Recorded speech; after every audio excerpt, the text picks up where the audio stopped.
వీడికి సిగ్గు బిడియం లేదా? నిజంగా ఇతడు ఇంద్రుడా? విద్యాగంధ శూన్యుడైన వేషధార.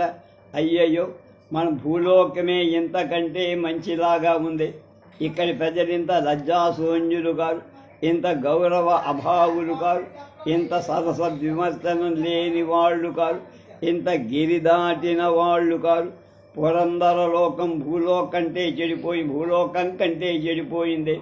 భూలోకంలో కూడా మిథ్యావాదులున్నారు, చోరాగ్రేసరులున్నారు, వ్యభిచార పరాయణులున్నారు, జూత ప్రియులున్నారు, తాగుబోతులున్నారు. కానీ ఎంత మహోత్సాహంగా వారు ఎలాంటి వ్యాపారం చేసినా వాటిని ఘనంగా వాళ్ళే చూడటం లేదే, గౌరవయుక్తంగా వాళ్ళే ఆదరించటం లేదే. తప్పును తప్పుగా చూస్తున్నారు, కానీ దానిలో గౌరవం ఉండదని ఎంచి తప్పును బహిరంగంగా ఉద్ఘాటించుకొనటం లేదే. చుట్ట కాల్చిన వాడు సభలోనికి వచ్చినప్పుడు లవంగం నోట ఉంచుకొని వస్తున్నాడు. జోదగాడు 4 గోడల నడుమ మిడుకుతున్నాడు. మొగం కనపడకుండా వాడు మేలు ముసుగేసుకొని చప్పుడు కాకుండా గాలిలో ఊడ్చి సంచలన క్రీనీడ వెంటనే తాగుతూ వేశ్యాగృహానికి వ్యభిచారానికి వెళ్తున్నాడు. అంతేగాని మహామహోపాధ్యాయ బిరుదాన్ని తీసేసి పండితుడు మధుపాన విదగ్ధ అనే బిరుదాన్ని రాసుకోవటం లేదు, రాయించుకోవటం లేదు. సన్యాసి పరమహంస అనే బిరుదును ధరిస్తున్నాడు, కానీ ప్రత్యక్ష ప్రాచీన సుభాసిని సన్నిగ్ధ స్థిర పరామర్శన సాహితీ సనాథ అనే బిరుదుని ఉత్సాహపడటం లేదు. ఎంఆర్ఏఎస్ బిరుదును విసర్జించి మండపాక మాణిక్య వేశ్య ద్వితీయ పుత్రిక తృతీయ పరిపాలక అని అనిపించుకోవటం లేదు. ఇలాంటి వ్యాపారం తప్పని వాళ్ళెరుగు, కానీ తప్పనిసరి అవటం చేత చేస్తారు. కేవల రసప్రధానుడైన కవి కూడా పాదాది బ్రహ్మరంధ్ర పర్యంత భావనామయుడైన కవివరుడనే బిరుదాన్ని విసర్జించి కడముంత ముఖీ కన్నెరిక పెళ్లి కొడక అని కంగాళి గ్రామ్య భాషా సమానంగా గౌరవ బిరుదాన్ని పఠిస్తున్నాడు. భూలోకంలో ఎవ్వరికీ లేని అహంభావం, సస్వభావ వైఖరి, తవ్వక చర్య ఈ ఇంద్రుడికెందుకో. చేసిన పాపాలకే బిరుదాలు పఠించుకుంటే నరులకు శిరస్సులపై వెంట్రుకల కంటే బిరుదులు ఎక్కువగా ఉంటాయి. పండిత భిషగ్వర అనిపించుకొని సంతోషించవచ్చు, కానీ ప్రత్యక్ష యమకింకర అనే బిరుదును పఠించుకొని ఆనందింపవచ్చున. దివాన్ బహద్దూర్ అనే బిరుదుంది, కానీ దేశద్రోహి అనే బిరుదుందా? జమీందార్ అనే హెచ్చరిక చేయవచ్చును, కానీ ముండల ముఠాదార్ అని తోపుదారు వాడి చేత చదివింపవచ్చా అని అడ్డదిడ్డంగా నాలో నేను అనుకుంటూ ఒక్క రెప్పపాటు కాలం నిలబడి ఉండగా నువ్వు ఇంద్ర సన్నిధానానికి రావటానికి కారణమేమని ఆ బ్రహ్మ తేజస్సంపన్నుడు నన్ను ప్రశ్నించ.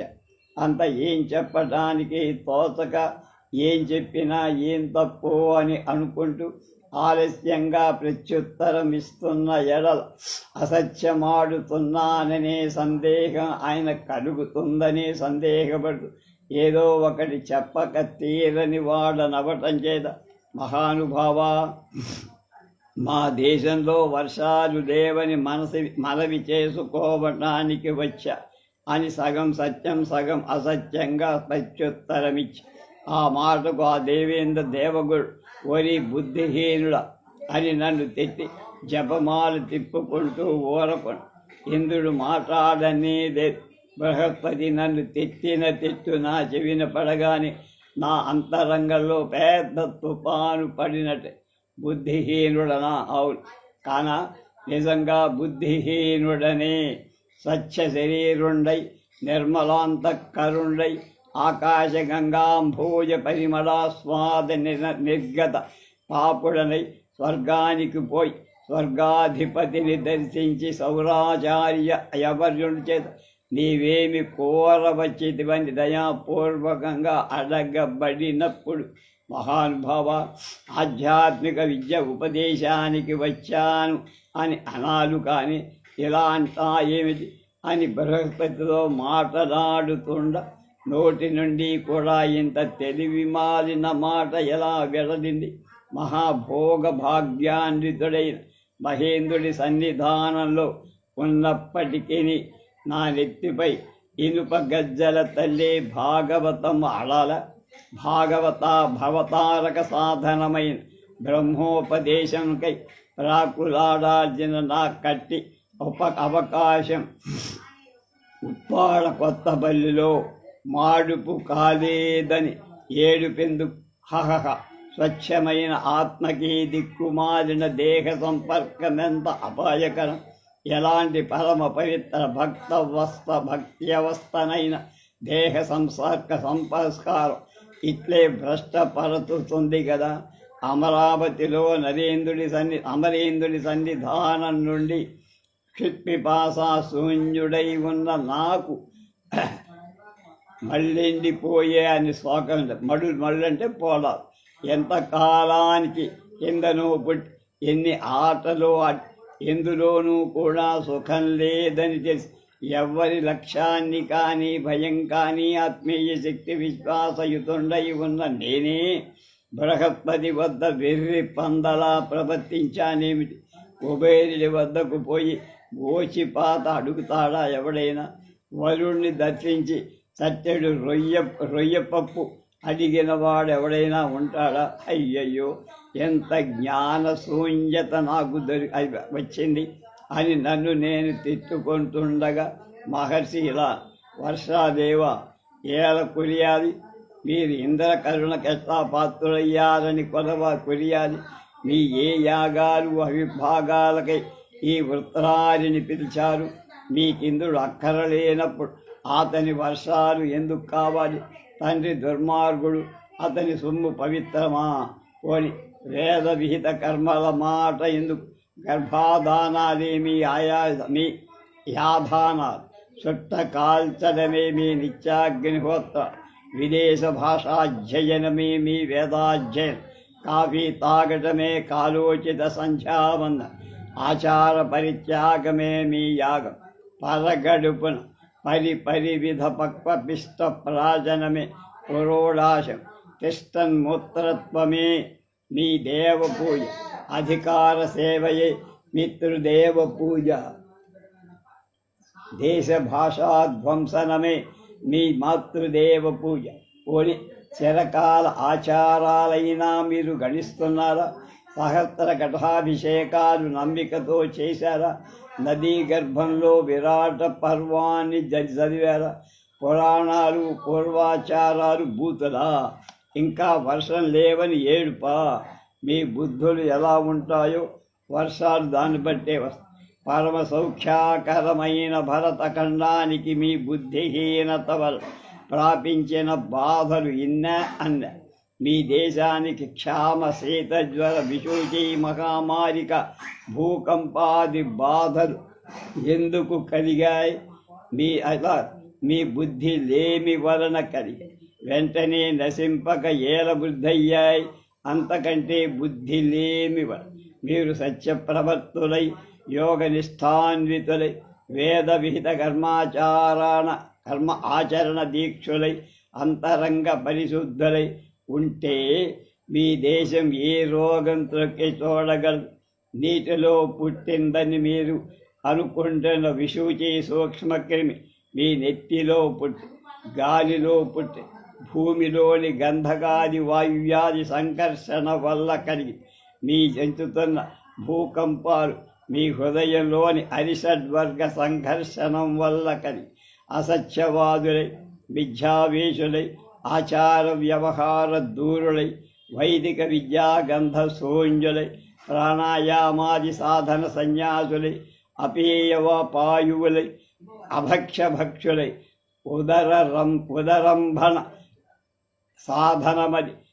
సాధన విద్యామత్త పరిగ్రాహులై, పూర్వగ్రంథ నిందాపరాయణులై, సంస్కృత భాషా పరిత్యాగశీలులై, దేశ భాషాధ్వంసకులై, భక్తి జ్ఞాన సాధన భ్రష్టులై, పతితులై దేహ సౌఖ్యమాత్ర అవధానులై ప్రధానులై సంతత విషయ సౌభాగ్య సౌఖ్యాభ్యసన దుర్భరీకుల శరీరులై నిస్సారాంతరంగులై లౌకిక జంఝాట సంచారిత చేతస్కులై ధనరాజులు గణించి వర్తకాన్ని వృద్ధి చేసి పట్టణాలు కట్టించి ప్రబల అధికారాలు అనుభవి భగవత్ చింతాదూరులై ధనరాజ్య మదమత్తులై మిథ్యా గౌరవ సమన్వితాంత కరుణులై సౌఖ్యావధిని పొందామనుకొని గౌరవ అగ్రస్థానాన్ని చేరామనుకొని తప్పనకుండా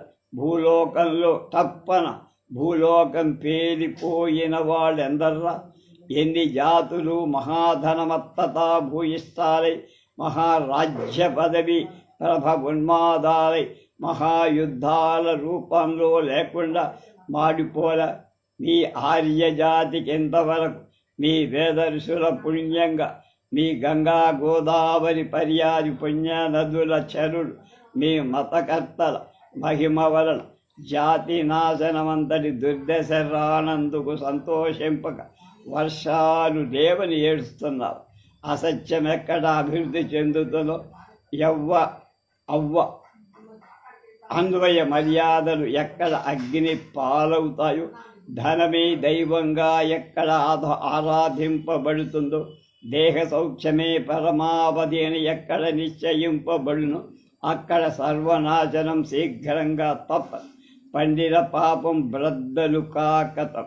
ప్రపంచంలోని విషమత్వం ఖండించడానికి సమత్వాన్ని స్థాపించడానికి ప్రపంచ వస్తు పరాన్ముఖత భగవత్పాదారవింద లగ్న మనస్కత ప్రజ్ఞకు తేవటానికి ప్రకృతి కాంత అలా మన క్షేమాన్ని కోరి పడరాని పాటులు పడుతుండగా చిరగంజాములో చెరుకు లేదని చేస్తావా? వర్షాలు లేవని ఏడవక బుద్ధి లేదని ఏడు. ప్రకృతి ఎంత కరుణాన్వితమో నీకు తెలుసా? నీ బుద్ధిలోనే సర్వ ప్రపంచం ఇమిచ్చి బుద్ధిహీనుడ తిన్నగా చూసుకో. మేఘాలు నీ మెదటిలోనే ఉన్నాయి. ఇక మీ రాజకీయ తంత్రాల్లోని అసందర్భతలు చెప్పాలంటే నేను చెప్పలేదు అని నా వంక తేరిపార చూసి చిత్తం. రాజకీయ వ్యవహారాల గురించి ముచ్చటింపకూడదని మా సంఘం సాక్షి చేసిన కట్టుబాటు ఉన్నది అని నేను నీ మొగం సంఘం నీ మొగం సాక్షి నోరు మూసుకోవిన అని అతడి సామాన్య సంసార ధోరణి మీరెంత అసందర్భంగా ప్రవర్తిస్తున్నారు చెప్తా. తలకు తెరల నూనెను రాచుకొన్నవాళ్ళు మూఢుడని అనాగరక వ్యక్తి అని వెర్రి మొగమని మీరు తోలలాడుతున్నారు. సుగంధయుక్తాలైన ఎర్రని పచ్చని నూనె మీరు రాసుకొండ మీ కాంతలచే రాసుకొన చేస్తున్న మీ తలలు శీఘ్రంగా తెల్లబడుతున్నాయి. వెంట్రుకలు త్వరలో రాలిపోవటంతో మీ భార్య తలలు కూడా భావి దురవస్థా సూచకాలై ఉన్నాయి. మూఢుడని మీరెంచిన వాని తలకట్టు నల్లగా ఒత్తుగా నిగనిగలాడుతా. స్వల్ప ధన సాధ్యమైంది వదులుకొని విశేష ధన వ్యయం చేసి ధన నష్టియే కాక ఆరోగ్య నష్టి సౌందర్య నష్టి పొందుతారు. తలకట్టును పట్టు కుచ్చులాగా చేయటంలో మెదడులోని వేడిమిని హరించటం తల త్రిప్పుడు తగ్గించటంలో వడలికెంత సమస్యము అనువర్షము అంతవరకే ఉంచి పరిశుభ్రపరచడంలో సీగుకాయ పులుసు నూరు చూటి కూర సబ్బుల కంటే సహస్ర గుణమైంది. అంటే కుంకుడు పులుసు లేకపోతే ఇంకోటి ఏదో ఉంది హిందూ పురంలో అడ్డుపడదు ఉంటాయి. త్రిలోక సంచారుడు జ్ఞానచక్షులమైన మాకది అసాధ్యం కాదు. మీరు ఉపయోగిస్తున్న సబ్బు బిళ్ళలచే మీ తలలు గరుసకి భ్రష్టాలు. సీగుకాయ అంటే సీకాయ తక్కువ విలువని కనుక తరచుగా దొరికే వస్తువు కనుక మీరు దాన్ని పూర్తిగా వదిలిపెట్టారు. ధనం ఎక్కువ వ్యయమైతే కానీ మీకు సుఖం చేకూరదు అనే ఒక పిచ్చి పిశాచం పట్టి పీడిస్తూ పైనుండి వచ్చిన వస్తువు కాని ప్రయోజనకారి కాదని మీకు దురభిప్రాయం. ఇది కాక మీ తత్వాన్ని సర్వవిధాల సరిపడినట్టేది, మీ రోగాలను అమోఘంగా హరింపగలనట్టిది, మీ దేశాల్లో ఉద్భవించిన మూలికలతో, ధాతువులతో, లోహాలతో నిర్మింపబడినట్టిది, స్వల్ప ధన సాధ్యాలైనట్టిది. ఆయుర్వేదపు మందులను మీరు తృణప్రాయంగా వదిలేసి విదేశ తత్వాలకు ఏర్పడినట్టు విదేశ రోగజాతి సంహరణం చేసేటువంటి మీరెరగని విదేశ వస్తువు సమ్మేళనం చేత నిర్మించబడినట్టు విశేష ధనసాధ్యమైనటువంటి విదేశీ ఔషధాన్ని మీరు స్వీకరిస్తున్నారు. మంచిదెక్కడ ఉన్నా మీరు తీసుకోవచ్చు. రూపాయి తీసుకొని ఇన్ఫాక్చున్హా వైన్ కోసం పరిగెత్తడం ఎందుకు? ₹1 కరక్కాయలు 30 తరాల వాళ్ళకైనా గాన నివారణ కన్యాహతంగా పనికి వస్తుంది. కానీ ₹3 ఐడబ్ల్యూ బుడ్డి యొక్క దగ్గునకు జారకపోవచ్చు. ధనియాలు, తిప్పతీగ, రక్తచందనం, వేప ఈనెలు, పద్మకోష్టం, దమ్మిడి ఎత్తు చొప్పున చేసి కాసిన కషాయం సర్వశ్రేష్మ పిత్త జ్వరాలకు సమంజసమైన మందై ఉండగా ఇంత సూక్ష్మయోగం, ఇంత చవకగా మందు, ఇంత నిత్య దినచర్య ఉపయుక్త వస్తు సమ్మేళనం నిర్మల ఔషధాన్ని బుద్ధిపూర్వకంగా వదిలేసి వారాల కొద్ది ఆసుపత్రుల బయటపడి చేదు మందులు మింగి ఆసన క్షాళనం పొంది రక్త కణాలాంత ప్రవిష్ట ఔషధధారాధాటికి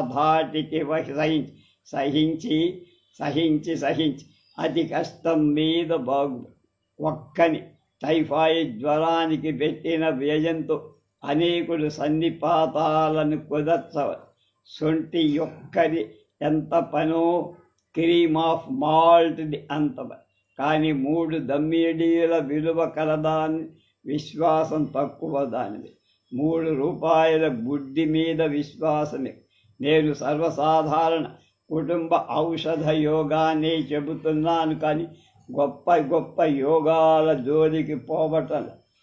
క్యాడ్ లివర్ ఆయిల్ ఎంత పలో ఖండార్ద్రకపు పని అంత.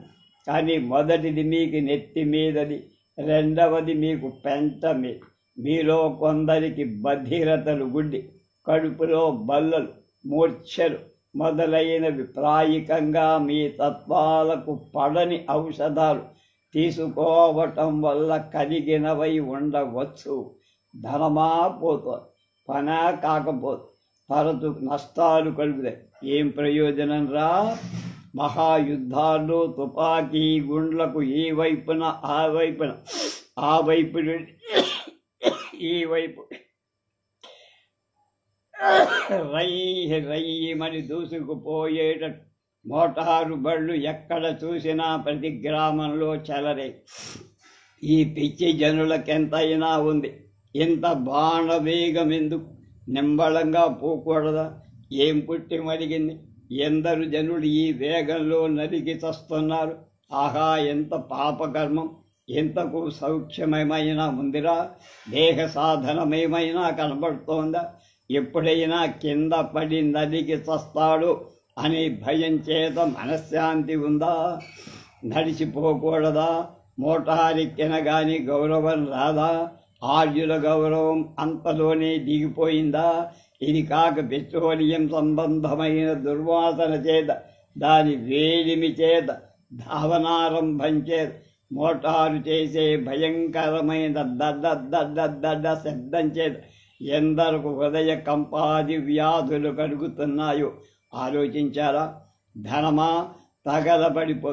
ఒక సాధారణ వర్తకుని నెలకైన పెట్రోలియం ఖర్చుతో 10 సామాన్య సంసారాలు సుఖంగా 2-3 నెలలు జీవించగా ఏదో ప్రాణం మీదికి వచ్చేంత పడి ఉన్నప్పుడు పరిగెత్తాల్సిందే.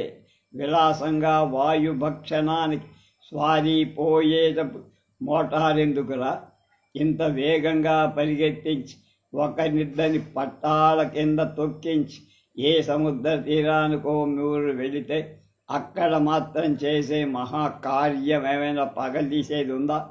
పార్థసారథి ముఖం కంటే బల్లె పృష్ఠాలు ఎక్కువ దర్శనాలు ఇయ్యవా? మోటార్లు కొనే వ్యవహారం వాటిని వాయువేగంతో పరిగెత్తించే వ్యసనం తప్ప వేరేది. పొగాకు నల్లమందు వ్యసనం ఎలాంటిదో మోటారు వ్యసనం కూడా. కాలకృత్యాల కంటే ఇది ఘనతరమై శ్రీమంతులైన రాజులు ఎన్ని మోటార్లు కొనచ్చు. వ్యవహార ధర్మాల చేత వాళ్ళకి ఎలాంటి అవకాశం అవసరం ఉండదు. అది కాక రాజులు కొంత ధన నష్టికి మనపూర్వకంగా అంగీకరిస్తే కానీ అనేక నాగరికములు నశిస్తాయి, చెయ్యకు. అంతేకాని పూర్వులు సంపాదించిన పుట్టుడు ఈనామును అమ్మి మోటారు కొన్నవాణ్ణి ఏం చెయ్యాలరా? ఇది కాక మరొక పిచ్చి, పెళ్ళ మెడలో పుస్తలు కనబడు కానీ మగడి ముంజేదిని గడియారం తప్ప. కాలము పరమాత్మల హస్తగతమై ఉండక తప్ప.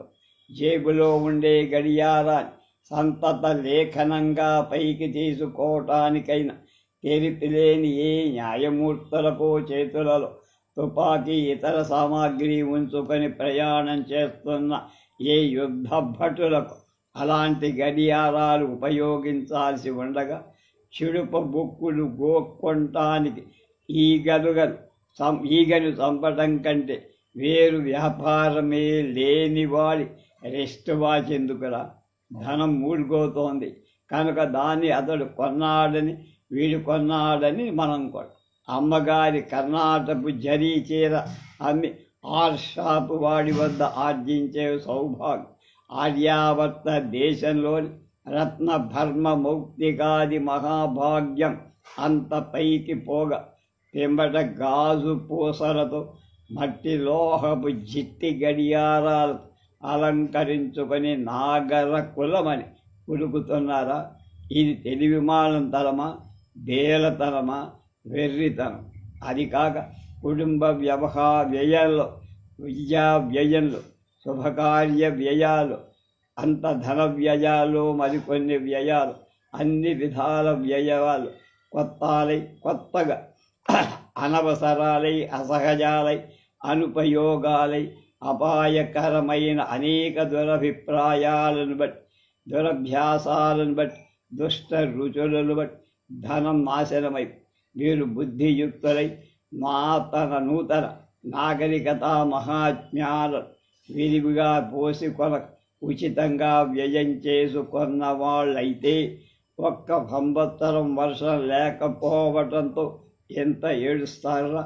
ఇంత అసత్కాలక్షేపం చేసినందుకు రోతగా ఉంది నాకు పాప అని ఆ బ్రాహ్మణుడు ఊరకుండునంతలో బాగా ప్రేదర్ల బాధ చెప్పడం మానివేశారని నేనంట.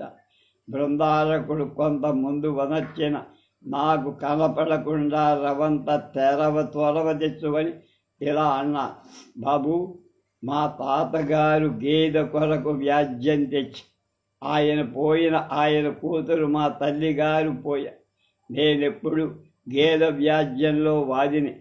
ఆమె చచ్చింది, గేద చచ్చింది, దూడ చచ్చింది.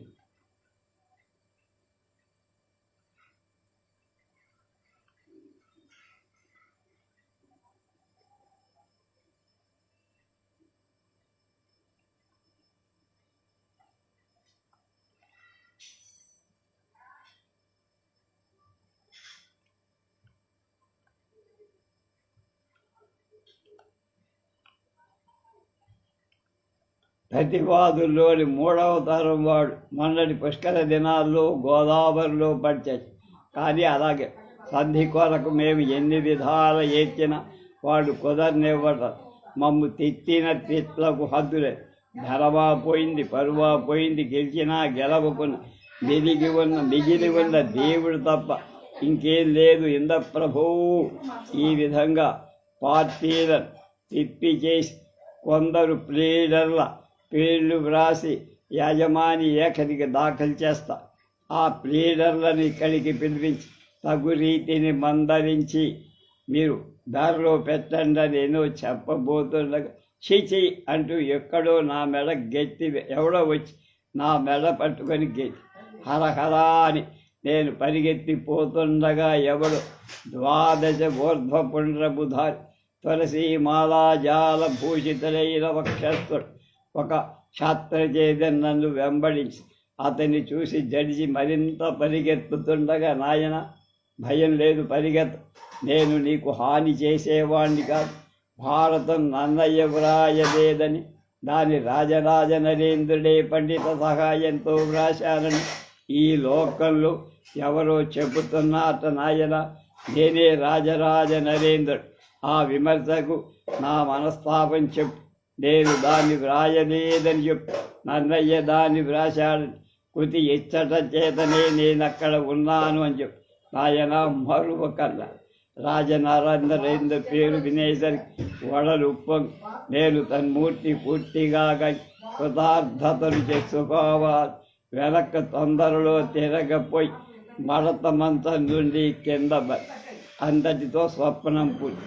ఎగిరి స్వర్గం చూడపోయిన దాడై నాపై నేలపై నిలవల, కానీ కిందపడి నిప్పటి నిదర్శనమిదే.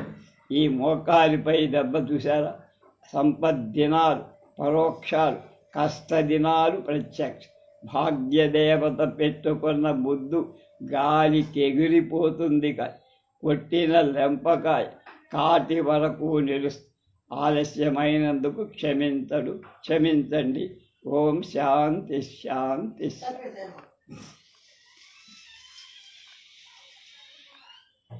పశువుల సంతా స్వప్నం. ఒకసారి జంఘాల శాస్త్రి ఒక గ్రామం వెళుతూ దారిలో తారసపడిన పశువుల సంత చూశారు. రకరకాల పశువులు విక్రయం కోసం ఉన్నాయి.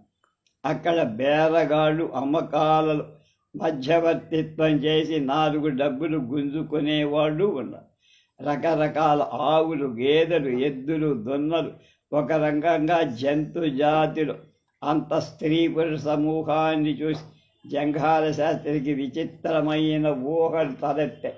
అదే కనుక మానవ జాతి స్త్రీ పురుష సమావేశమైతే ఎందెన్ని హావభావాలు, ఎందెన్ని చేష్టా విశిష్టాలు ఉండేవో కదా అనుకున్నాను.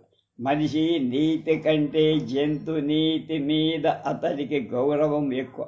అలా ఆలోచిస్తూ అవతల గ్రామం చేరి సత్రంలో భోజనం చేసి నిద్రపోగా ఒక కల వచ్చి దాని గురించే సాక్షికి జాబు రాశారు.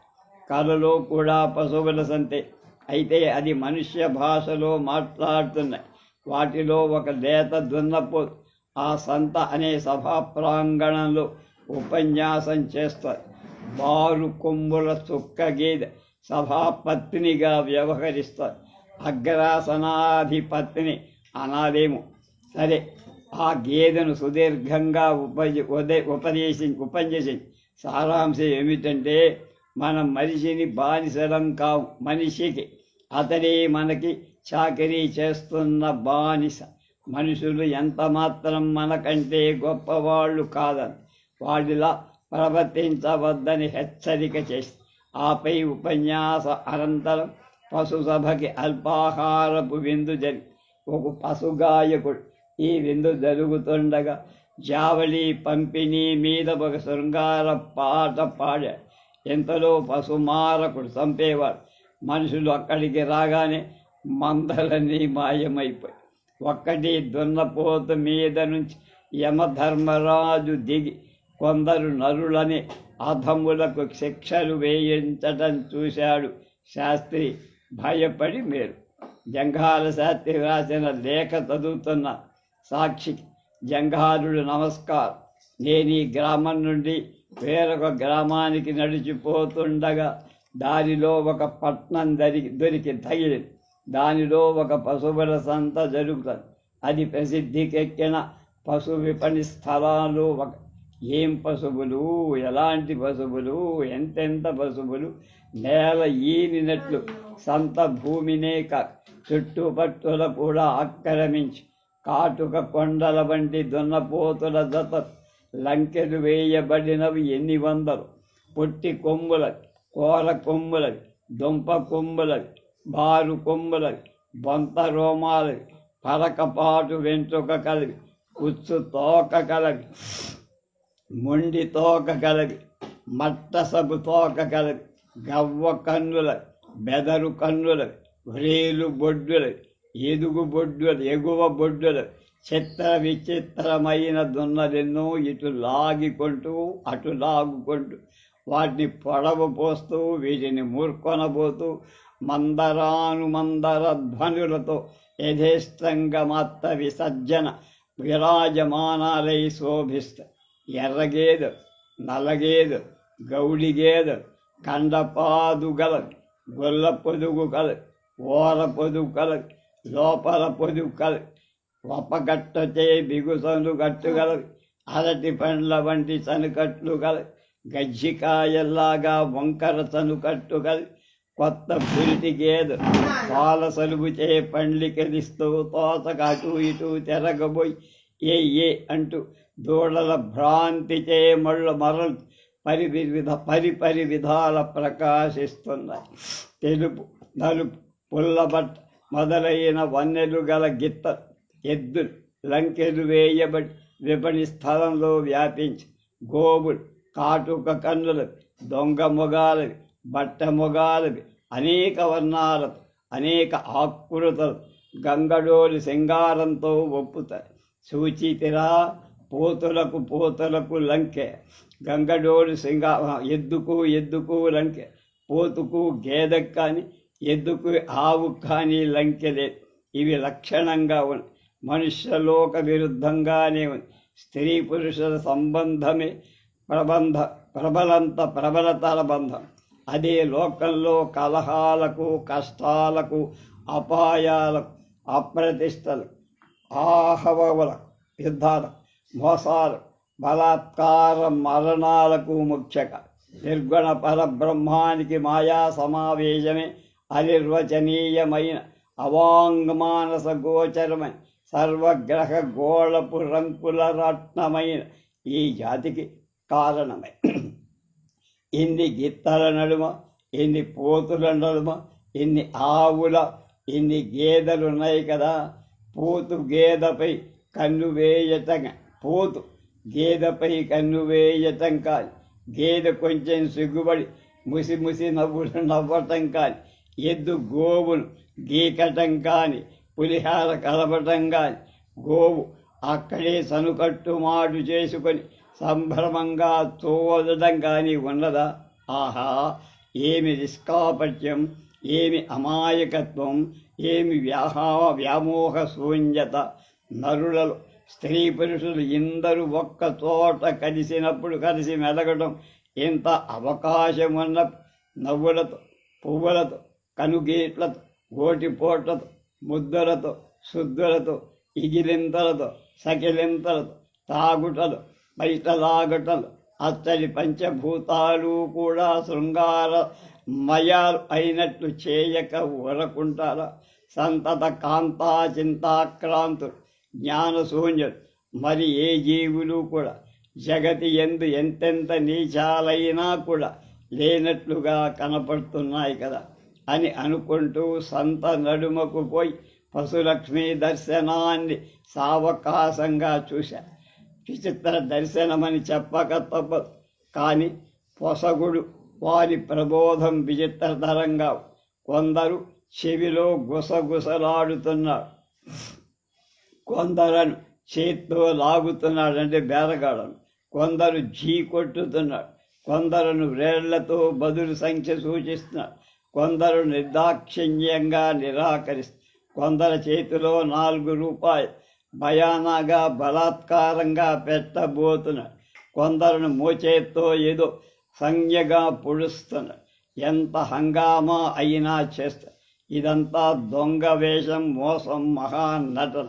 పావలా డబ్బుల కోసం పడేటి పాట్లు, జేబు కత్తిరింపు, దొంగ మొదలు, బందిపోటు వీరుడికున్న వరకు అన్ని ప్రకృతుల, నక్క మొదలు తోడేరు వరకు ఉన్న అన్ని ప్రకృతుల ఒక్కసారి అక్కడ ఇలా విధానుల పాళ్లతో పరిపాకాలతో మేళవించు. చారుడు లేని రాజతంత్రం, సంధానకర్త అంటే మీడియేటర్ లేని వ్యాజ్యం, వైద్యుడు లేని మరణం, పొసగురథం లేని పొసగుడువాడు లేని అంటే మధ్యవర్తి లేని రాజతంత్రం, సంధానకర్త పొసగుడువాడు లేని పశువుల సంతానం, పశుకార్యం స్వకార్యమనుకొని దానికి తగిన సంరక్షకుడితో చేర్చడానికి వచ్చి దయాసముద్రుడు పై ఊరివాడు మోసపడిపోతాడేమో అనే భయంతో అంతలో చేరిన పరోపకార పారి ఈతని కరహస్తలాఘం, వాచారత, ఉద్గ్రీవత్వం మన మహాజన సంఘోపన్యాసాలకుంటే ఎంత బాగుండేది. ఈతని అభినయం, నటనం, అంతరానుభవ ప్రకటీకరణ, క్షణ ముఖ విలక్షణ, అభిప్రాయ గోప సమర్థనం మన నటనలకుంటే ఎంత బాగుండేది. సంతవారి కొరకు పెట్టిన దుకాణంలోని పెసరట్ల నూనె వాసన, కైమా పకోడీల కమరు వాసన, పులి పెరుగావడల కళ్ళు వాసన, వట్టి గడ్డి మొక్క వాసన, పంచదవాండ్ర సంతవాండ్ర లచ్చింపులు, పులిగంజి వాసన, పశుమూత్రాలు, అమోనియా వాసన, సర్వత్రా వ్యాపించే పొగతుట్టల వాసనతో సంత మేళవిస్తారు. ఎర్ర రంగుల జలతారు కుచ్చు పాగలవాడు, 50 బొత్తాల వరకు గల మొండి చేతుల చొక్కాలవాడు, కంటి స్వర్మాలవాడు. కొందరు దూరంగా ఈ చర్య అంతా కనిపెడతారు. వాళ్ళే పశు మారకుడు చంపేవాడు. వాడు గాజీలో, అమీర్లో, మౌల్వీలో అని అనుకుందాం. కానీ వారు కటికలని మనం ఎంత మాత్రం గ్రహింపం. కానీ అది ఏం శక్తియో వారి పశువు అంతలో గ్రహింపగలదు. ఆహా, పశువు కంటే మనుష్యుడి ఆధిక్యం ఎంత గొప్ప! నాకెక్కడా కనపడలేని తాత్కాలిక సన్నివేశం చేత అడ్డుదిడ్డంగా అనుకుంటూ పై ఊరు పోయి రాత్రి ఒక సత్రంలో భోయించి అక్కడే నిద్రించగా ఒక కల వచ్చింది. అందులో ఇలా స్వప్నంలో కూడా పశువుల సంతాయి. కానీ ఆ పశువులు మనుష్య వాక్యాలతో మాట్లాడుతూ ఉన్నాయి. వానిలో ఒక లేత దున్నపోతు సభవారికందరి కొమ్ములు వంచి విధేయతతో నమస్కరి మనుష్య భాషణంతో ఇలా, సోదర సోదరీమణులారా, ఏ వనితారత్నం 9 ఈతల వరకు ఈనిందో, ఏ పురంధ్రీమణి పుత్రికా పౌత్రాదుడు దేశమంతటా వ్యాపించి దొంగ గడ్డి తినక, బందెర దొడ్డిలో పడక, చెడ్డదారులకు పోక, స్వక్షీరపానం తాగుతూ మొదలైన దుర్లక్షణాలు లేక వంశవిఖ్యాతి నిలుపుతున్నారు. ఏ పీనస్థనీమ తల్లి పాలు ఇప్పటి వరకు బూటకపు 4 పేరులకు సేర్లకు తక్కువ కాకుండా వస్తున్నాయి. ఏ అబలా శిరోమణి శృంగాలకు ఇది వరకు 3 కోతలు అయ్యాయు. ఏ అంబామ తల్లి పాలతో విసిరి జిడ్డు విశేషంగా ఉండును. గడ్డి మేటికి ఎగబడిన ఎడల ఏమవుతుందో అనే లక్షణంతో గడ్డి మేత అంతా ఉఫ్ఫని ఊదేస్తుందో, ఏ సీమంతిని శిరోమణి పేడ గోడ పెట్టడానికి అనువైనంత బింకం కలిగి ఉంటుంది. అలాంటి ఒక విఖ్యాతమైన బారు కొమ్ముల సుక్కగీదె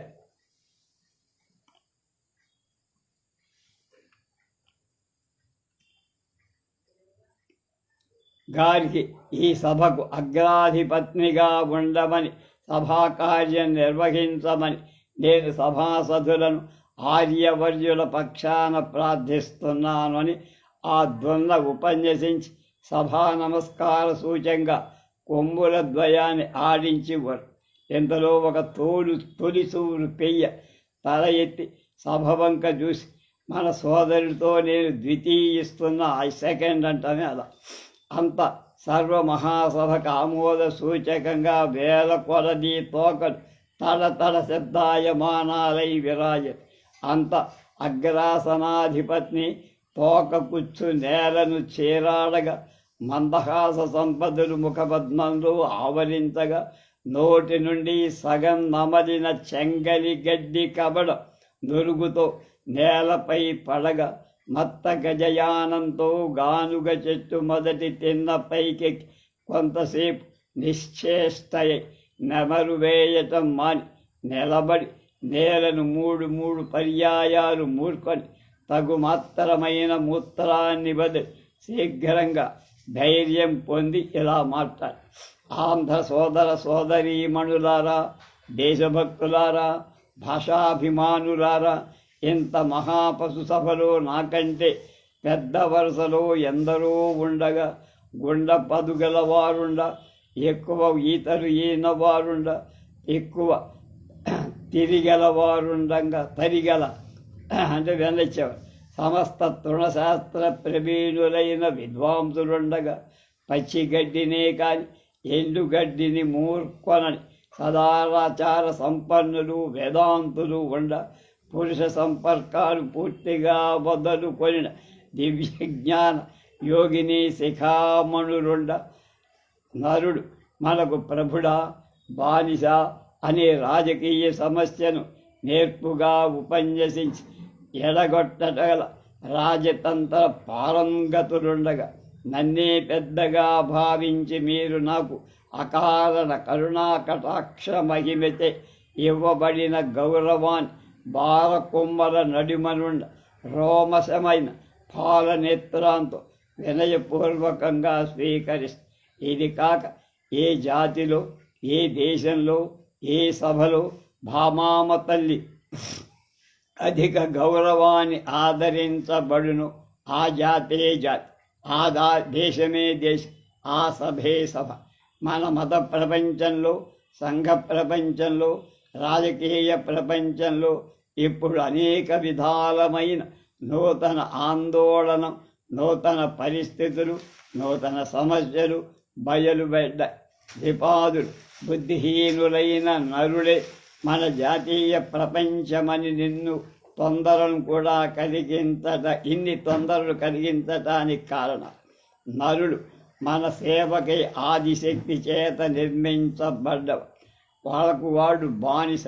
మన ఒడళ్లనుతో మనను స్నానం చేసే దాసులెవరు? బేళ్లలోని గడ్డిని కోసి తెచ్చి లేలేత పచ్చిక, సారవంతమైన పచ్చిక మన నోటికి అందించే భృత్యులెవరు? పనికి మాలిన చెత్త అయిన అన్నాన్ని తాము తిని సారవంతమైన గంజిని మన ముందు భయభక్తి పూర్వకంగా పెట్టేవాళ్ళెవరు? నరుడే నరుడే అని అరుస్తున్నది. మన పేడను చేతితో తీసి మన శాలను పరిశుభ్రపరిచి మన ప్రక్కలకై పాత గడ్డి పరిచి మనకు దోమకాడు తగలకుండా అనేక విధాల బానిస పతనం చెయ్యగలవాళ్ళెవరు? మన సోదరీమణులైన ధేనువుల మలమూత్రాలు తమకు పరలోక సాధనమని ఎంచి వాటిని అమృతప్రాయంగా ఆరగించే వాళ్ళెవరు? పశువులన్నీ అన్యోన్య శృంగ సంఘర్షణతో కరతాళ ధ్వనులు చేస్తున్నాయి. మనుషులు తప్పట్లు కొడతాం, వాళ్ళు కొమ్ములు కొట్టుకుంటున్నాయి ఆ పశువులు. మనం ఈ దాస్యం మూలకే చేస్తున్నామా? లేదన్నట్టు పశువులు తన చెవులను ఇట్లా ఆడుస్తాయి. మన క్షీరధనం వాళ్ళ మొగంలో వారి వారి అర్హతను అనుసరించి కొట్టి వారిచే ఈ పాదసేవ చేయిస్తూ కొంటున్నాం.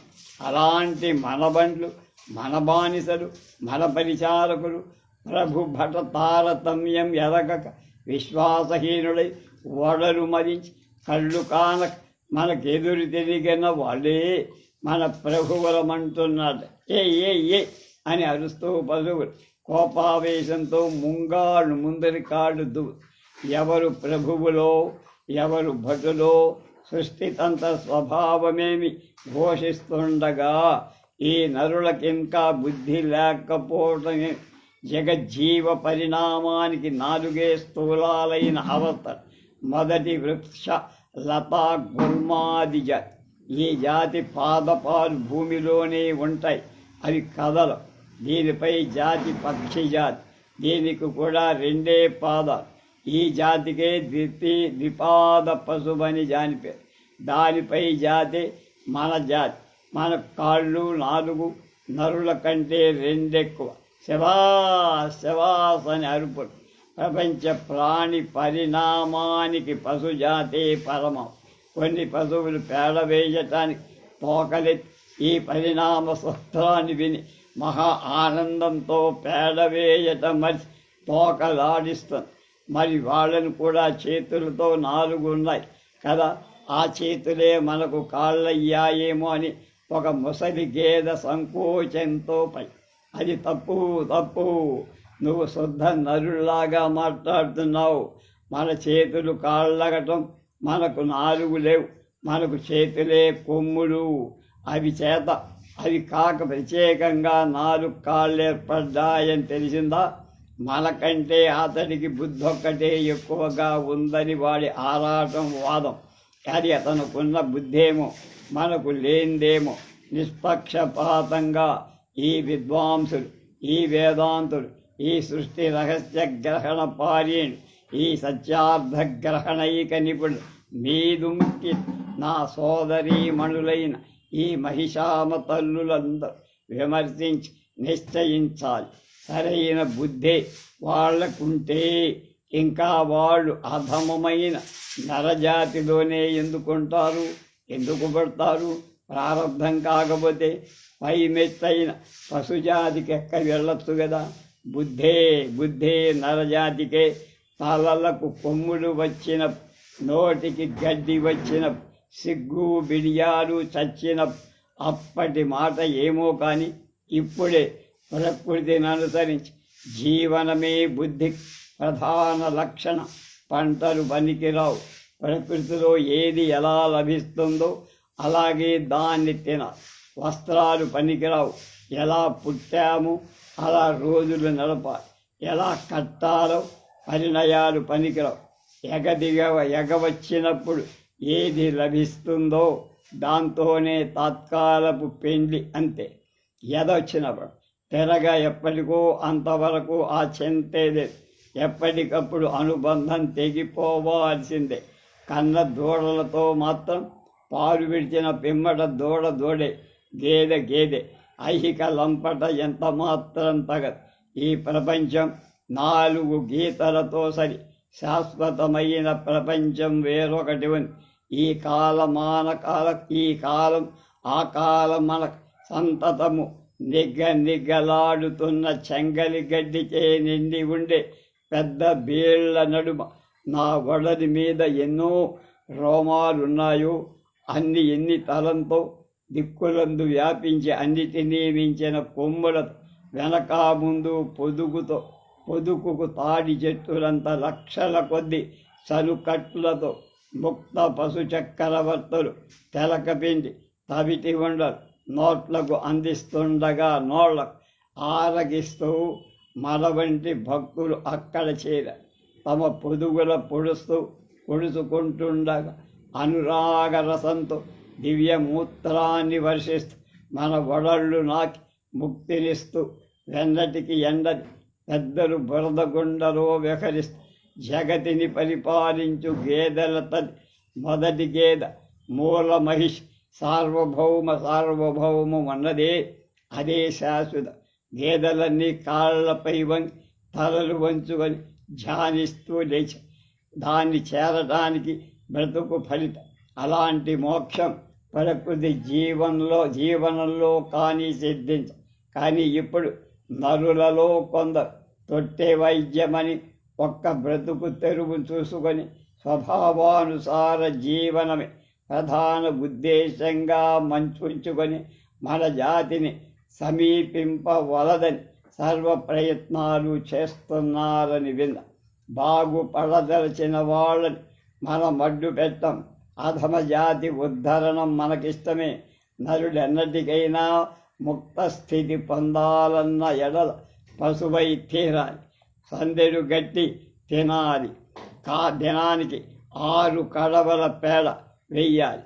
అంతేగాని లేనిపోని పంటలు వేసుకొని వ్యాధులను వృద్ధి చేసుకొని వస్త్రాలు కట్టుకోవడంతో వనితా వాంఛ మరింత వృద్ధి చేసుకొని పెళ్ళిళ్ళు చేసుకోవడంతో మెడలకు పాదాలకు 14 బంధనాలు తగిలించుకొని సంసారపు కట్టు కొయ్య నుండి కాలి కొలది తిరగట వీటి మేత లేక పిల్లలతో వాళ్ళ పిల్లలతో వారి పిల్లలతో ప్రాకులాడు బంధ సహస్రాలబడి గింజుకుంటున్న నరజాతికి ఎన్నటికైనా ముక్తి ఉంటుందా? కల్లా పోని ఏదో నియమం కోసం నరుడు పెళ్లి చేసుకున్నాడనుకుందా. ఏది ఆ నియమమైనా జరుపుకున్నాడా? చీ వట్టి చపలుడు, చలిత ఇంద్రియుడు, మాట ఒక్కదానికి మాన్యత ఒకదాని, పాల గుడుపు ఒకదానికి చూలొకదాని. ఈ దిక్కుమాలిన పయ్యాటలలో ఎన్ని మిత్రద్రోహాలు, బంధుద్రోహాలు, గురుద్రోహాలు! చీ అప్రదిష్ట మైలు ముసుగులు, చీకటి షికారులు, గోడ దాటటాలు, చెప్పు దెబ్బలు, పులిహార కలుపులు, ప్రాణపోగలు. ఇక జాతీయతను గూర్చి చెప్తా.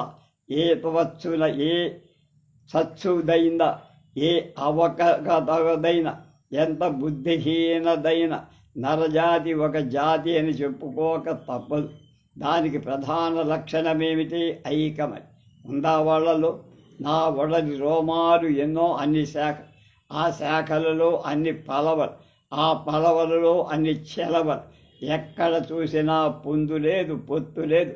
సిగ నడునెత్తినున్న వడలు ఒక శాఖ, పక్కన ఉంటే ఒకటి, వెనుక ఉంటే ఒకటి, సగం గొరిగితే ఒకటి, పూర్తిగా గొరిగితే ఒకటి, కత్తిరిస్తే ఒకటి, వేలాడదీస్తే ఒకటి, జడులుగా చేస్తే ఒకటి. ఇదేనా నరుడి బుద్ధి? రోమబుద్ధి. మూతి మీద వెంట్రుకలు, గడ్డం మీద వెంట్రుకలు, కనుబొమ్మల మీద వెంట్రుకలు కూడా మిగిలిన మార్పుల చే శాఖాభేదాలు సిద్ధిస్తాయట. గోచిని బట్టి ఒక శాఖ, కుచ్చెళ్లను బట్టి ఒక శాఖ, నెలలో పలుపు లేని ఎడల ఒక శాఖ, అంటే యజ్ఞోపవి వంతే ఇంకొక శాఖ, దానికి రాయి కట్టితే ఒక శాఖ, మొగాన కచ్చిక ఒక శాఖ, బొగ్గొక శాఖ, శుద్ధ ఒక శాఖ, ఎర్రపాడు ఒక శాఖ, పచ్చపాడు ఒక శాఖ. వాడి జుట్టు వీడి చేతులు, వీడి చెవి వాడి చేతులు, వాడి కాలి వీడి కడుపు మీద, వీడి చెయ్యి వాడి మూతి మీద, వాడి డబ్బు వీడి చేతులు, వీడి ప్రతిష్ట వాడి నోటిలో. ఈ పని వీడి చెవి వాడి వాడి మొగాన వీడు ధూ. ఈ జాతికి ఎక్కడైనా మతి ఉన్నట్లు కనబడుతుందా? ఒక్క బీతిలో సుఖంగా ఎవరి మానాన వాళ్ళు మనం మందల కొద్దీ గడ్డి తింటుండగా, ఇద్దరు అన్నదమ్ములు ఉన్న అన్నం తినలేక వండుకోలేక, చెంబు వీడి తలవాడు చితక్కొట్టుకొని రచ్చకెక్కి పొసగుడు కాని ప్రాప్తికి సమర్పించి తాము ముష్టెత్తుకోవట్లేదు.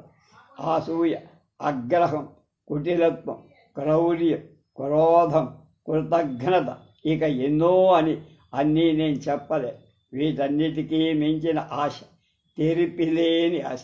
ఇదేనా నరుడి బుద్ధి? ఇది ఉండటమే మంచిదో లేకుండటం మంచిదో విద్వాంసులైన మీరు ఎరగగలరు. ఇక వారిని గురించి తలపెట్టద్దు. ఒకటే మాట, సోదర సోదరీమణుల, మీరు నరులలాగా ఎప్పుడూ ఉండద్దు ప్రవర్తించి. ఇది మీకు జాతీయతతో దిగజారుట కానీ ఎగబ్రాకటంక. చూసిదారా, కొమ్ములు పైనున్నది, తోక వెనకది. దీన్ని బట్టి మీరు సమస్తాన్ని గ్రహింపదగురు. రేణం వేసింది పేడ మొదలు ప్రాణం పోయే వరకు మీరు జ్ఞప్తికిలో ఉంచవలసిన మసత్రం ఏమిటంటే, నరులలాగా ప్రవర్తించవద్దు. ఇక నేనిక నా దూడను చేరాలి, వెళ్తున్నా, అది అరుస్తోంది అని తిన్నె దిగి ఆగ్రాసనాధిపతిని పోతుండగా శృంగార తాళధ్వనులతో సభలో, శృంగం అంటే కొమ్ములతో మరొక పక్క లేత దొన్నపోతు పీఠమెక్కి ఇలా మాట్లాడు, సోదర సోదరీమణులారా, తర్వాత నేను చెప్పాలు తోపక కాబోడు. మెడ ఒక్క వంకకు బియ్యం చెప్పాలి.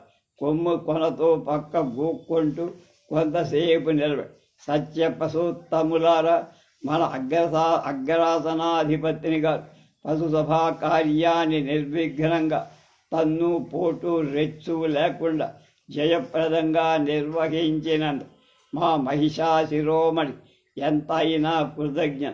పై మాట తోచక కాబోలు వెనక కాలెత్తి చెవిని గోక్కుంటూ నిలబడింది దున్న. ఆమెకు మనం 3 ఏదియాలి. ఏ తోకల తడకలు అంతవా పశువు తిన్నది. తర్వాత లైట్ రిఫ్రెష్మెంట్ పద్ధతిగా పట్టెడు గడ్డి తవుడు కలిపిన కుడితి బుట్ట ప్రతి పశువుకు దగ్గర ఉంచి రిఫ్రెష్మెంట్ అనమాట. టిఫిన్లు ఇచ్చేశారు. అవి ఆరగిస్తుండగా సత్కాలక్షేపం కోసం ఒక్క గాయకుడు తిన్నె పైకి శృంగార రసభరితమైన ఈ క్రింది పదం పాడాడు.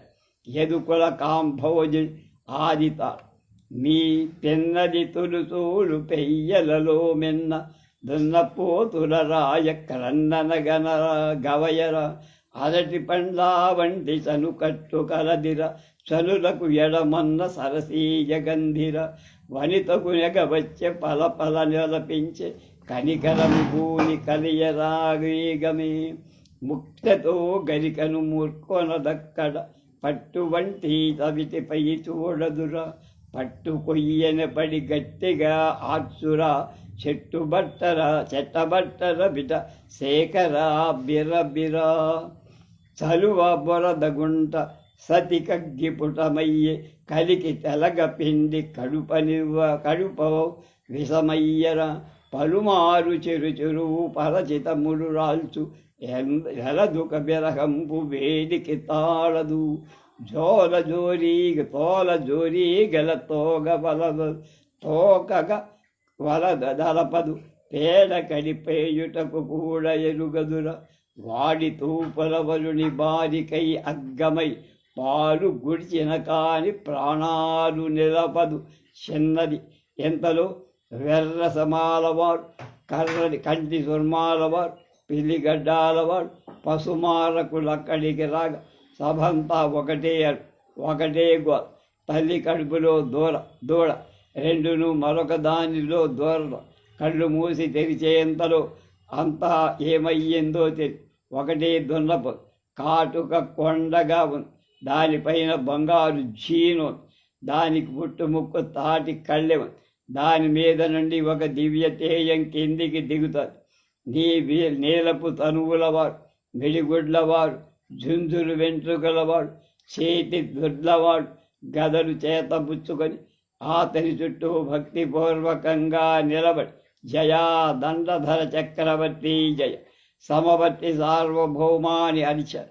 ఆహా, యమదర్శనమైందే, ఇది స్వప్నమా కాదా అని వితర్కించుకొని కొంతసేపటి స్వప్నమని నిశ్చయం చేసుకొని ఆపాశధరుడు బంగారు సింహాసనమది చిత్రగుప్తులారా ఇటు రండి.